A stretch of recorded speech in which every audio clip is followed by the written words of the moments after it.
श्री स्वामी समर्थ. सर्व आत्म्यांना माझा नमस्कार. आपण आपली कर्म करताना स्वामी आईचं नाव मुखात ठेवून आईच्या सानिध्यात राहून केली तर सगळीकडे यश प्राप्त होणारच. विश्वास ठेवा.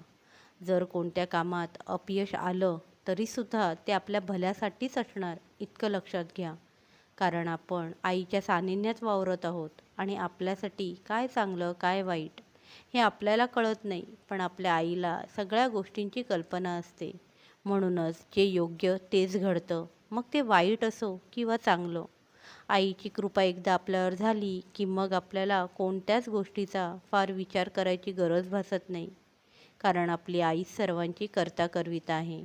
मनाने एकदा जरी आपल्या आईला साथ घातली तरी बस, ती आपल्या लेकरांच्या हाकेला धावून येतेच. हा माझा स्वतःचा अनुभव आहे. तसंच तुम्हा सर्वांना देखील येणारच हा दृढ विश्वास आहे.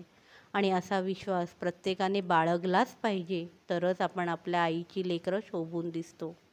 आपण आपल्या माणसांना, आपल्या आजूबाजूच्या माणसांना आईचं महत्त्व सांगून आईची सेवा करण्यासाठी प्रेरित करायचं. जेणेकरून आपल्या आयुष्यात जसे चांगले बदल घडत आहेत तसे इतरांच्या पण आयुष्यात घडायला सुरुवात होईल. ह्याने सगळ्यांचं भलंच होईल. म्हणूनच आईची सेवा आपण स्वतः आणि इतरांना पण पटवून दिली पाहिजे. हाच उद्देश आपल्या जगण्याचा असावा.